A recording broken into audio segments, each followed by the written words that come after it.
Tenemos una entrevista con un amigo de la casa, además gran escritor y periodista. Estoy hablando de Sergio Alves, que va a estar presentando su libro Maradona, Sangre Guaraní.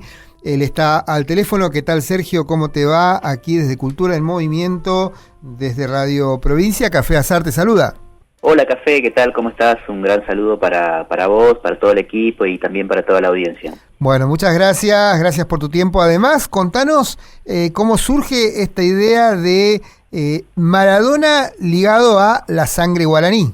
Bueno, esto arranca para mí por lo menos en el año 2023, en julio de 2023, cuando fui a pasar algunos días a la ciudad de Esquina, Corrientes, aquí a unos 600 y pico de kilómetros de la ciudad de Posadas, un poco para buscar algunas informaciones relativas a don Diego Maradona, alias Chitoro, el papá de Diego Armando, y su madre, doña Tota, quienes, nacieron y se vivieron prácticamente toda su vida, o gran parte de su vida, ahí en esa ciudad de Esquina, ¿no? Entonces fueron varios días buscando, entrevistando personas, buscando información y descubriendo algunas cosas que después derivaron en la escritura de una crónica al año siguiente, pero siempre me quedó como la idea de que atrás de eso había una historia un poco más grande, que abarcaba algo más profundo, y con el correr del tiempo y otras informaciones fui cayendo en la cuenta que lo que había por ahí, que esa capa que me estaba faltando era justamente el vínculo con esa sangre guaraní, que en el año 1993, en una entrevista con el periodista español Jesús Quintero, Maradona lo pone en palabras explícitas, ¿no? Le dice: soy correntino, tengo sangre guaraní. Entonces un poco este libro surge con la idea de justamente ampliar esa correntinidad hacia ese vínculo Maradona con lo que él mismo daba en llamar su sangre guaraní, que tiene que ver con un linaje, sí, pero además también con elementos culturales y cómo se fue vinculando a lo largo de su vida. Entonces hago todo un rastreo por ese lado, y en eso me encuentro con otra cuestión por ahí no tan divulgada, digamos, si se quiere, no tan explorada, que en el libro se busca poner en valor, que es esta teoría de que el fútbol como juego nació no en Inglaterra, sino hace miles de años en lo que llamamos la selva guaraní o la selva indígena, el actual territorio de Paraguay, ¿no? Incluso hay aquí un municipio a unos 140 kilómetros de donde estamos nosotros, aquí en Posadas, que se llama San Ignacio de Guazú, que hasta hoy está en lucha o reclamando por ser considerada la cuna mundial del balompié. Mirá. Hay distintos proyectos y demás. Entonces un poco unir todo eso en un libro me pareció una tarea interesante, y fue lo que va a quedar reflejado en este libro que sale el día 30 de abril. Bien, 30 de abril, la fecha de lanzamiento del libro. Está la posibilidad, de hacer una compra anticipada, ¿no? Sí, exactamente, estamos en una etapa de preventa que comenzó ya hace un par de semanas, hasta el día 30 de abril, que es cuando el libro sale de la imprenta, y a partir de ahí se hacen envíos a todo el país. Sergio, vos tenés ya varios libros escritos, varios libros publicados, además. ¿Cómo es el trabajo de la publicación de un libro? O sea, está el trabajo de escribirlo, de pensar, del concepto, de todo esto, pero después viene todo el otro proceso para que ese libro llegue a un lector, a una lectora. ¿Vos te encargás de todo esto o delegás esa cuestión? Lamentablemente me encargo de todo. Sí, la verdad que es la gestión, le llamo la gestión económica del libro, es compleja, porque depende obviamente también de los contextos.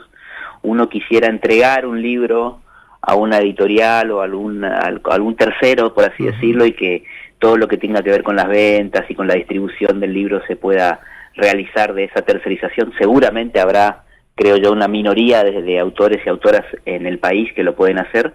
En nuestro caso, más en el mío, estando en una provincia donde por ahí no hay tantas editoriales, o hay una o dos. Entiendo que la editorial universitaria es una de las, por ahí, de las de mayor alcance, pero también con una cierta restricción en cuanto a sus temáticas y demás.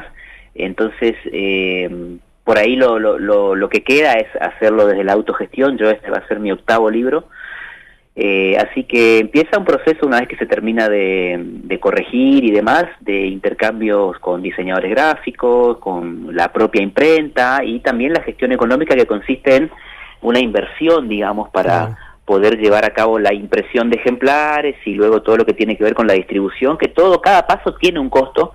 Entonces ahí es donde viene otro desafío. Y más en el caso de este libro puntualmente, que por su temática también hay como una proyección un poco más amplia. En mi caso me interesa que el libro pueda llegar a lectores, como bueno, estos días se están comunicando gente de Mendoza, no sé, de Río Cuarto, de Córdoba, acá de Corrientes también varios pedidos, de Rosario.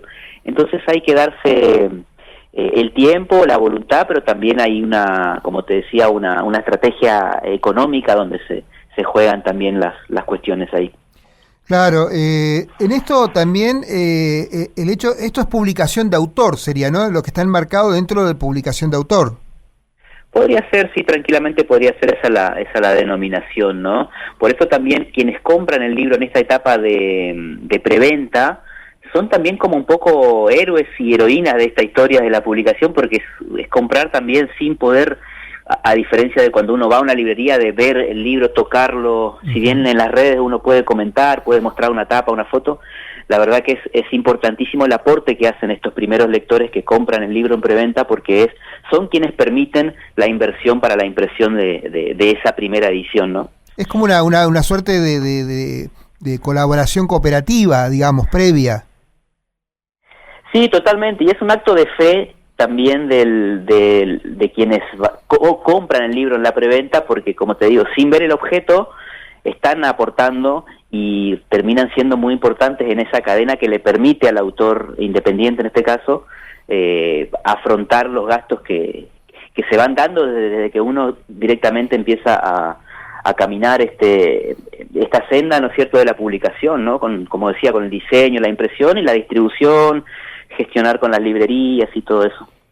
¿Cómo es la distribución? Porque bueno, hablamos de lo que es la publicación. Después viene el tema de que el libro esté en las bateas, en las librerías, o que llegue a quien lo quiera leer, digamos, en su formato físico. Bueno, ahora se agregó también el ebook o la cuestión más virtual. Pero ¿cómo es ese trabajo posterior ya, una vez que lo publicaste, y de esta gestión económica del libro para la distribución? Bueno, en este caso, las personas que ya abonaron, digamos, el libro, ya también a las cuales también, además del comprobante de la transferencia, se les pide la dirección postal a donde quieren recibir el libro.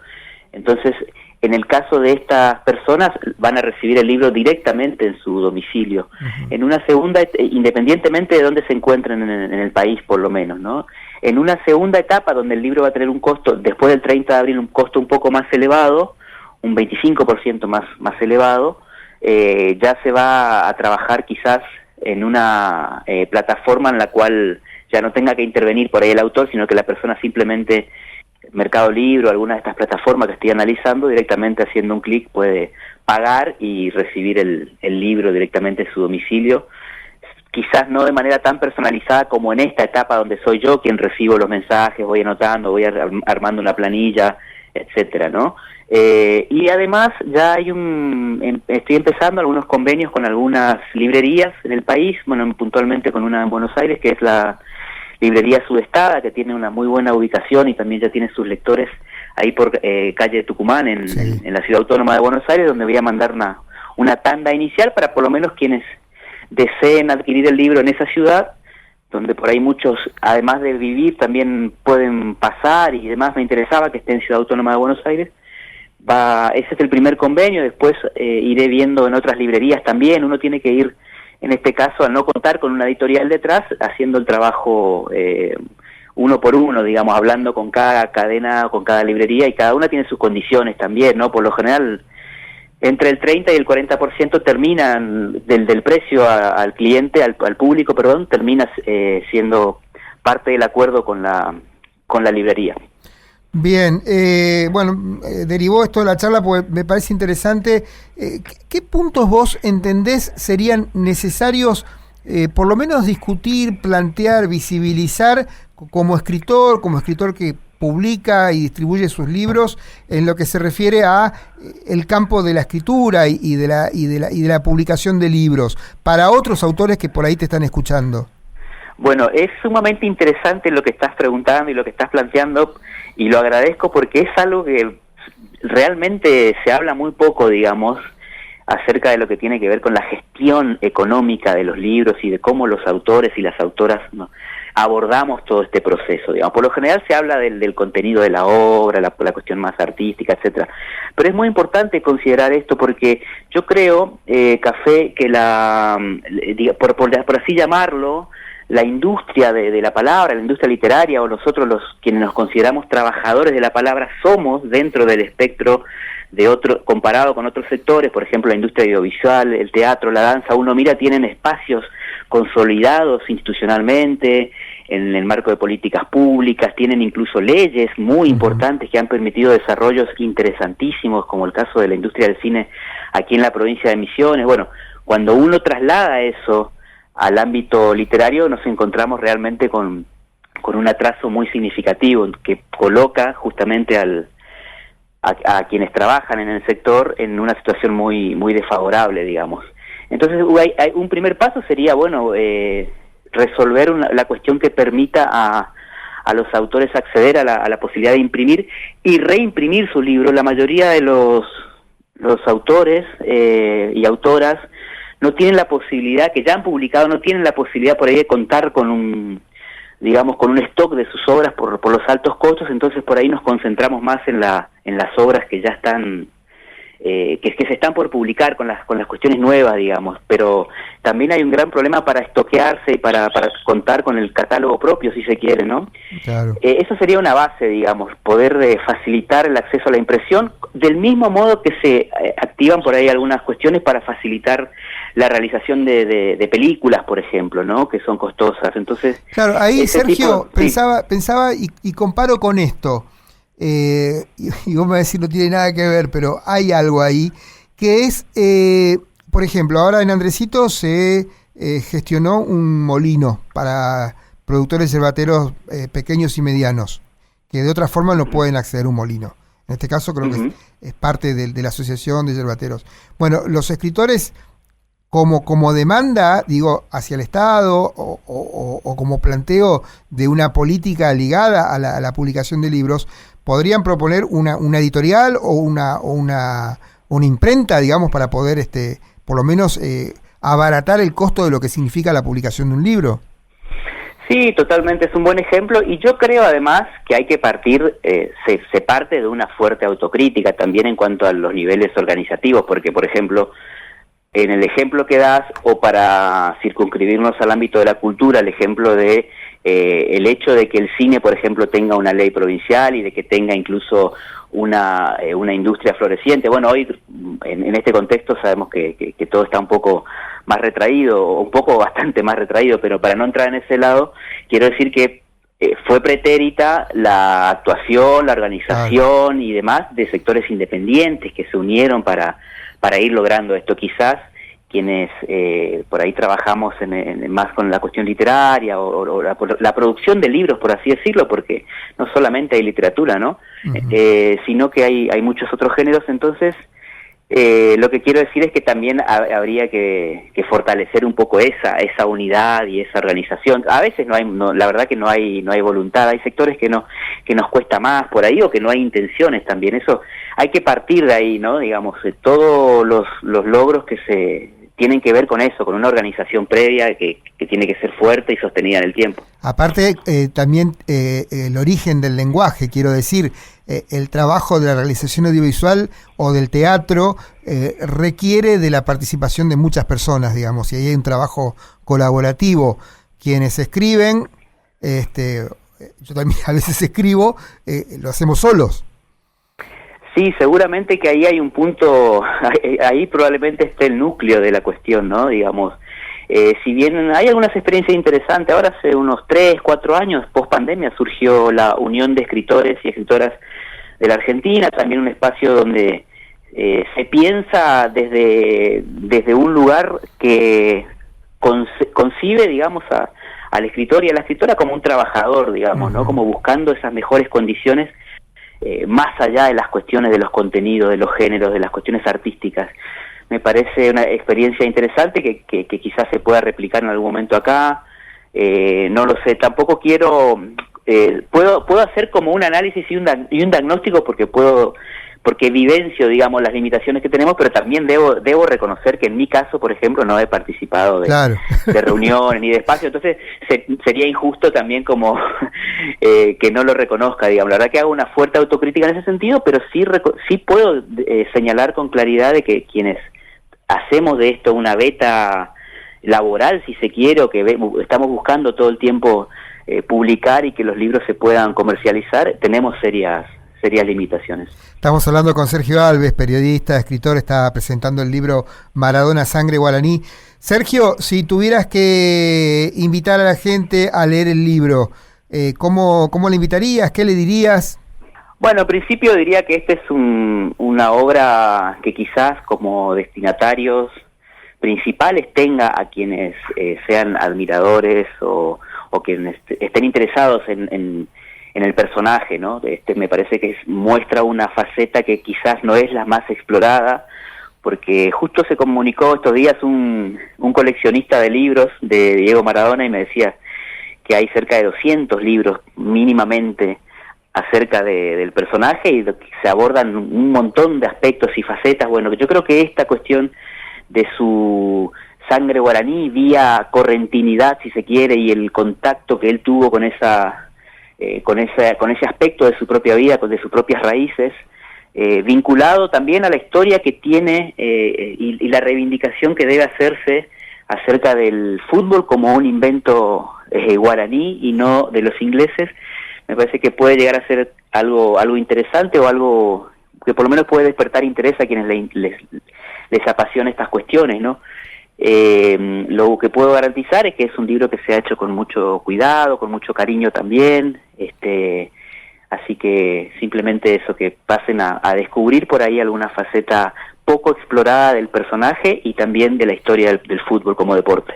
Sergio, por ahí estaría bueno para un segundo tomo hablar de las anécdotas de Maradona en Corrientes, ya sea como técnico de Mandillú o visitando. Hay como toda una narrativa puesta ahí de fiestas interminables, de, bueno, un montón de cuestiones que tenían que ver también con la vida social y pública de Diego, ¿no? Sí, algunas cuantas están incluidas en el libro, porque cuando nosotros viajamos a Esquina con un amigo que me acompañó, estuvimos recorriendo y charlando, bueno, las anécdotas son interminables, muchas de ellas no se pueden, claro, no tendría sentido por ahí exponerlas, pero hay otras que son muy lindas, muy interesantes, incluso de su propia infancia, porque si bien la familia la familia Maradona se va a vivir a Villa Fiorito cuando Maradona aún no había nacido, poco tiempo antes, por eso él nace en Villa Fiorito. Después era frecuente el regreso cada verano, o sea, con un Diego Armando Maradona muy chiquito, con muy pocos años, que volvía cada verano a Esquina y donde tenía amigos, que cultivó hasta amistades, que cultivó hasta el último, prácticamente hasta sus últimos años. Entonces hay un montón de anécdotas de infancia y después de sus regresos que están plasmadas ahí también. Sergio, muchas gracias por esta entrevista.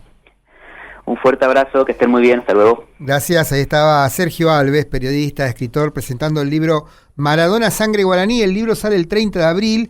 Hasta el 30 de abril se puede conseguir un precio especial que incluye envío.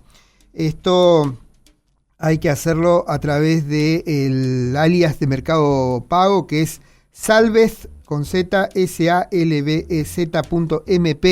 y hay que enviar el comprobante junto a tus datos al WhatsApp 3758 41 38 42, 3758 41 38 42, o por mensaje privado. Bueno, ahí seguramente en la página de Instagram de Sergio Alves se puede encontrar esta preventa con un 25% de descuento del libro Maradona, Sangre Guaraní. Seguimos aquí en Cultura del Movimiento, seguimos con la música.